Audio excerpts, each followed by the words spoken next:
CO2. Praktikum ini dengan menggunakan alat sederhana dan tanpa menggunakan ukuran, kita akan uji kualitatif. Baik, peralatan yang akan kita gunakan adalah yang pertama, lampu Erlenmeyer sebanyak 2, lalu sendok zat, kemudian batang dari stik es krim, kemudian Bunsen untuk menguji. Kemudian berkaitan dengan bahan yang sudah kita siapkan adalah yang pertama cuka, yang kedua ini adalah soda kue, yang ketiga adalah KMNO4 yang biasa dikenal dengan PK. PK ini mudah sekali didapatkan di apotik dan harganya murah. Baik, mari kita lakukan percobaan. Langkah yang pertama adalah mencampurkan soda kue dan cuka untuk menghasilkan gas karbon dioksida.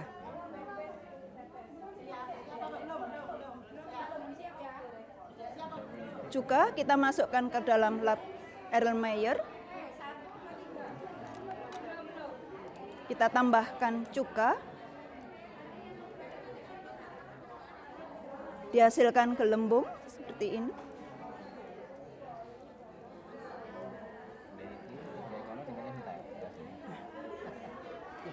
Kemudian di Erlenmeyer yang kedua, kita akan menuangkan hidrogen peroksida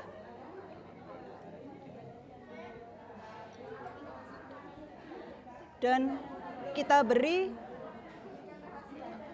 PK.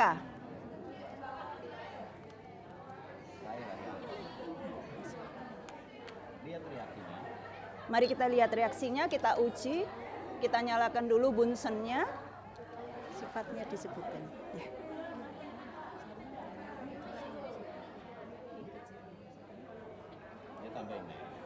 Kita akan uji adanya oksigen dari larutan ini. Nah, dia menyala berarti di sini mengandung oksigen. Sekarang bara ini kita masukkan ke larutan cuka dan dia mati. Maka kita beri bara lagi dalam bentuk api. Kita masukkan ke sini. Dia mati. Dia terang enggak? Oke. Nah, dia menyala kembali. Kemudian kita masukkan ke sini. Dia langsung mati. Berarti di sini mengandung CO2. Demikian praktikum dari kami. Terima kasih sudah mengikuti. Selamat pagi. Hari ini kita akan melakukan satu kegiatan untuk membuktikan adanya gas karbit yang bisa menghasilkan suatu ledakan. Kita punya bahan-bahan sederhana yang ada di sekeliling kita ya. Saya tunjukkan saja, ini ada pemutih, Baiklin, kemudian ada pembersih lantai, Fixal, dan karbit. Kemudian alat yang dipakai juga sederhana, yaitu Erlenmeyer. Bagaimana karbit bisa menghasilkan suatu ledakan, kita langsung praktekkan saja. Pertama kita masukkan Fixal ke dalam Erlenmeyer yang sudah tersedia. Secukupnya saja, tidak usah ragu-ragu, mungkin bisa ditambah sedikit Bu. Iya. Oke, kemudian kita masukkan karbit. Jadi karbit kita ambil saja, kita masukkan, kemudian kita kocok sampai terjadi reaksi pada campuran Fixal dan karbit ini. Kemudian kita masukkan sedikit Baiklin. Nah, terlihat bahwa pada kegiatan ini ada ledakan yang dihasilkan oleh gas asetilen dari hasil reaksi antara ini Fixal. Fixal ini kalau kita lihat ada kandungan HCl. HCl ketika bertemu dengan karbit atau CaC2 ini menghasilkan gas asetilen yang rumusnya C2H2. Kemudian di dalam baiklin ada kandungan klorin atau NaOCl. Begitu kita masukkan terjadilah reaksi antara C2H2 dengan NaOCl menghasilkan gas Cl2 yang warnanya adalah kuning, cuma di sini tidak nampak karena langsung bereaksi dan menghasilkan kalor, dibuktikan dengan adanya ledakan tadi. Assalamualaikum warahmatullahi wabarakatuh. Waalaikumsalam warahmatullahi wabarakatuh. Kami ada 7 orang dari kelompok dari SMA Bondowoso mau menampilkan praktikum yaitu pembuatan gas hidrogen. Untuk itu apa saja yang kita perlukan yaitu 1 NaOH, 2 aluminium foil, ini, terus kemudian air sabun yang kita campurkan dari Mama Lime ini, terus kemudian cangkang telur yang kita ambil dari telur yang masih berisi, kemudian kita buat lubang dari benda yang tajam, kita lubangi ada 2, yaitu di bawah dan di atas, sedemikian rupa. Terus kemudian mari kita lakukan percobaan. Yang pertama yaitu kita masukkan air dulu, kita buat larutan NaOH.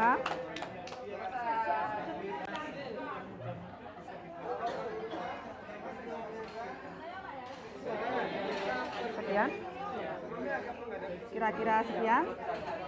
Terus kemudian kita masukkan NaOH, masukkan.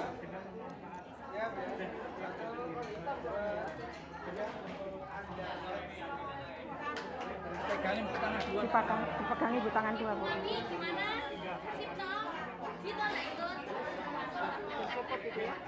Sekian, kita larutkan supaya campur.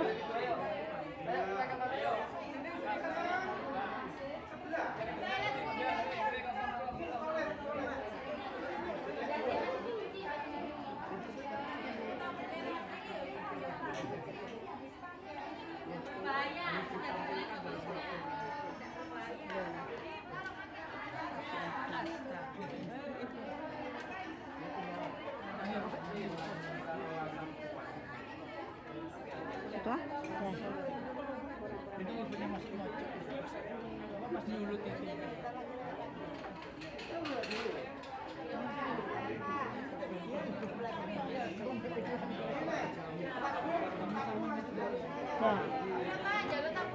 Sudah larut?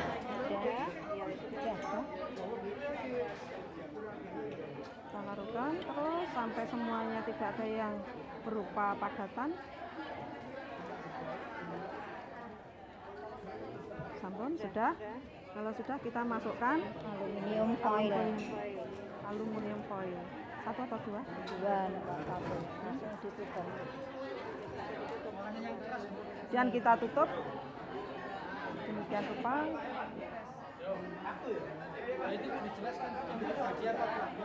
Yang terjadi adalah terbentuknya gas hidrogen, di mana gas hidrogen bisa masuk ke dalam air sabun.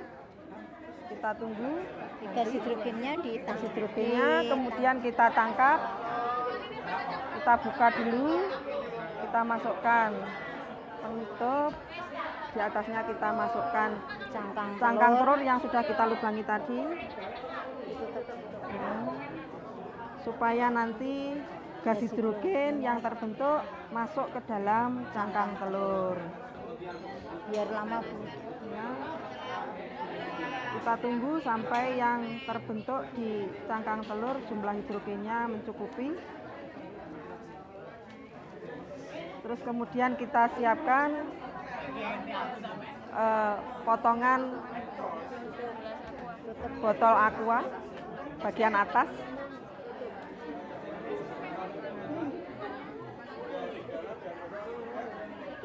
Ini banyak. Nah, ini terbentuk banyak kelihatannya daripada yang percobaan 1. Sudah? Terus ada yang keluar di yang tangan dulu. Oh iya, itu sudah keluar. Mas ya, Bu. hadap sana. Kami akan memperagakan praktikum tentang reaksi redoks dengan judul perubahan warna seperti bunglon. Nah, pada kesempatan kali ini, alat dan bahan yang akan kami gunakan adalah, pertama alatnya adalah Erlenmeyer. Kemudian bahan-bahan yang digunakan, yang pertama adalah Aquades, air mineral.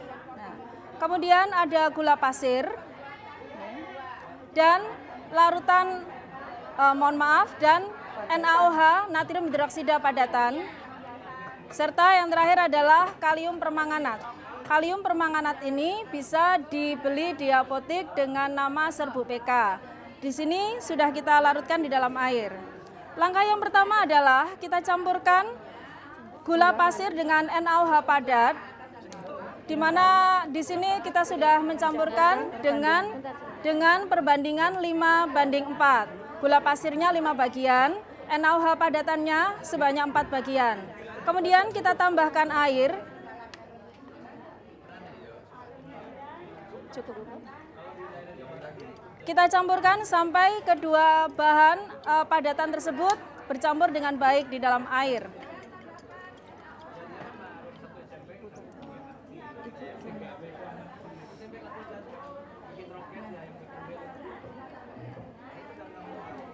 Setelah bercampur dengan baik, nanti kita tambahkan kalium permanganat. Nah, menambahkannya harus sedikit demi sedikit supaya kita bisa lihat perubahan warna yang terjadi pada kalium permanganat. Di mana kalium permanganat awalnya berwarna ungu. Kita bisa lihat ya. Nah, kemudian kita campurkan setetes demi setetes. Ibu, satu orang tangan kiri kanan barangkali Ibu. Ya. Satu tetes.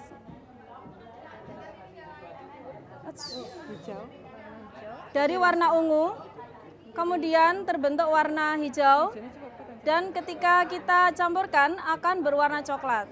Yang mana di sini kita bisa mengamati terjadinya perubahan bilangan oksidasi Mn dari +7 yang berwarna ungu ini.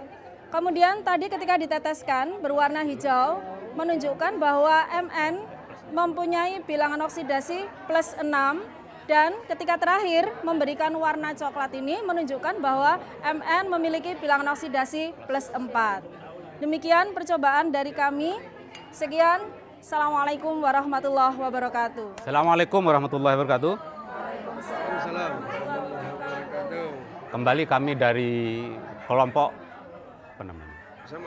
SMA 1 Atap. Kali ini akan melanjutkan kembali melakukan percobaan redok yang tujuannya mengidentifikasi penurunan bilok dari Mn+7 menjadi Mn+2. Sementara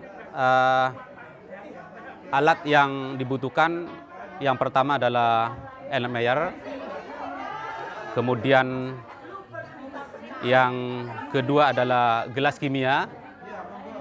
Ya, sementara bahan yang diperlukan pertama adalah piksal. Yang kita tahu kandungan dari piksal ini yang diperlukan adalah HCl. Sementara mengapa tidak larutan HCl langsung? Ini sekaligus kita memanfaatkan apa yang mudah kita dapatkan di lingkungan sekitar kita. Kemudian yang kedua, jadi proklin yang ini ada kandungan H2O2 yang berfungsi sebagai oksidator, yang secara sederhana reaksi nanti oksidator akan mengalami reduksi, dan itu yang kita masukkan dengan penurunan bilok nanti. Sementara selanjutnya adalah KMNO4 ya, dalam bentuk larutan yang warna dasarnya adalah ungu. Kemudian untuk pengamatan selanjutnya mari kita lihat prosedurnya. Jadi yang pertama kita siapkan larutan piksal dan proklin dalam gelas kimia. Perbandingan 1:1, kemudian oke.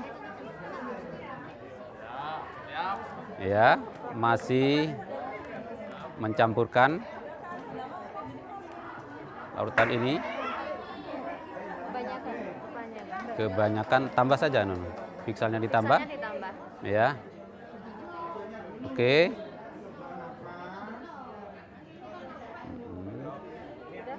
Ya. Oke. Ya, kemudian disiapkan nanti larutan KMN4. Larutan KMN4. Dan ini masih pekat dan karenanya perlu diencerkan dengan ditambah air secukupnya. Ya. Oke.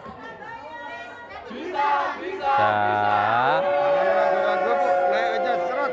Oke, langsung. Ya, disiap di semuanya enggak apa-apa itu. Ya.